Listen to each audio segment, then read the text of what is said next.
থানা এলাকার রসপুঞ্জতে বস্তির একটি ঘরে আগুন লেগে মৃত এক। 75 রোডের পাশেই একটি ঘরে আগুন লেগে যায়। আগুনে পুড়ে মৃত্যু হয় চা ব্যবসায়ী বরুণ মণ্ডলের। মৃত চা ব্যবসায়ী দোকান ঘরেই থাকতো। পাশের ঘরে বউ ছেলে মেয়েদের নিয়ে থাকতো। যখন আগুন লেগে যায়, প্রতিবেশীরা বরুণের মা, বউ ও ছেলে মেয়েদের ঘর থেকে বার করতে পারলে অর্জুনকে আর বের করা যায়নি। বরুণ মণ্ডল বছর 35-এর আগুনে পুড়ে মারা যায়। আগুন লাগার পর তাকে বার করা সম্ভব হয়নি। খবর পেয়ে ঘটনাস্থলে পৌঁছয় দমকলের দুটি ইঞ্জিন। দমকলের দুটি ইঞ্জিনের চেষ্টায় আগুন নিয়ন্ত্রণে আসে। ঘটনাস্থলে ঠাকুরপুকুর থানার পুলিশ ও বিষ্ণুপুর থানার পুলিশ। আগুন লাগার কারণ জানা যায়নি। কিভাবে আগুন লেগেছে তদন্ত করছে বিষ্ণুপুর থানার পুলিশ। কি হয়েছিল ঘটনাটা? আমি ঝুমা মণ্ডল। ঘটনা হয়েছিল এখানে আগুন ধরেছিল 10:30 11টা নাগাদ। আমি ফোন পেয়ে তাড়াতাড়ি আসলাম, এসে দেখলাম যে সব ধরে গিয়েছে। এবারে এসে দেখছি বরুণ মণ্ডল মারা গিয়েছে, আর ওর বাড়ির 7 জন বেঁচে গিয়েছে। ওদেরকে যা হোক করে কষ্টসৃষ্ট করে বাঁচানো হয়েছে, গরু বাছুর সকলকে বাঁচানো হয়েছে। এবার আমাদের বাড়ির পাশে আগুনটা ধরতো আমাদের বাড়ি অবধি। এবার কি হয়েছে, বাচ্চাগুলোকে নিয়ে সব বাড়িতে রাখা হয়েছে, আর পুলিশ ওরা আটকে দিয়েছিল। আমি বললাম আমার ফ্যামিলি আছে, আমাকে যেতে দিতে হবে, বাচ্চা কাচ্চা রয়েছে বলতে আমাকে ছাড়লো। আমি এসে দেখলাম বরুণ মণ্ডলকে নিয়ে চলে গেছে। তার আগে কটা দমকল ইঞ্জিন এসেছে? দুটো দমকল এসেছিল। দুটো কই? চারটে দমকল এসেছে। চারটে দমকল এসেছে। ঘটনার সময় ঘটনা হলো তারপরে বরুণ মণ্ডলকে নিয়ে চলে গেল। আমরা ওর বাড়ির ফ্যামিলিকে নিয়ে চলে গেলাম। ঘরে কজন থাকতো? ওই ঘরে 8 জন থাকতো। একজন মারা গেছে, 7 জনকে নিয়ে আমাদের বাড়িতে রাখা হয়েছে। এই জায়গাটার নামটা কি? রামার ফ্যাক্টরি, ঝুমা সর্দার। আপনি তখন কি ওই ঘরে ছিলেন? হ্যাঁ, উনি ওই ঘরে আপনি ছিলেন। ঘরে ছিলেন? হ্যাঁ, ওই ঘরে ছিলেন। কি দেখলেন? কি দেখলেন? আর যখন আগুন লেগে যাওয়া কি করলেন? আমি তো এই তো বললাম তখন, এখনো বলছি তাই। আমার ভাগ্নিদের টেনে বার করার জন্য দরজা ভেঙে সবাইকে বার করেছি।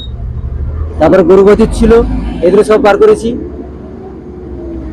আর নিজের লাভ মেরে উল্টো দিতে পালিস। তোর তখন বাড়াবার মতো রাস্তা ছিল না। উনি বেরোতে পারেন না, উনি আমার দাদা বেরোতে পারেনি।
এই বাচ্চাগুলো যাদের ঘর পুড়ে গেছে, কি এখন কি ঘটনা ঘটেছিল? কি ঘটনা ঘটেছিল মানে আগুন লেগে গেছিল।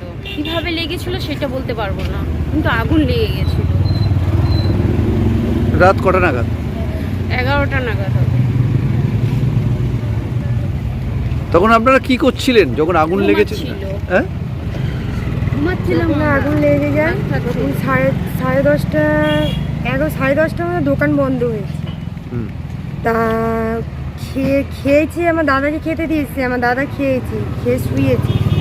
আর আমরা খাচ্ছিলাম, খেয়ে দিয়ে আর শুতে যাবো, আর সেই সময়তে দেখি না যে ঘরের ওই কোণা থেকে দাও করে আগুন। আশপাশের লোকেরা আমাদের টেনে বার করলো। কে মারা গেছে? কি আমার দাদা। কি নাম? বরুণ মণ্ডল। উনি কি আলাদা ঘরে ছিলেন? হ্যাঁ, ও আলাদা দোকান খুলতো তো উঠে ঘরের মধ্যে সকালবেলা, ওই জন্য ওখানটাই থাকতো, ও আমাদের মধ্যে থাকতো না। বলে ঘুমিয়ে পাইছি বাবা, ও আগে ঘুমাতো খেয়ে দে, তারপরে আমরা খেয়ে দে, তারপরে শুলাম। তারপর ওকে কি কখন দেখলেন যে ও মারা গেছে?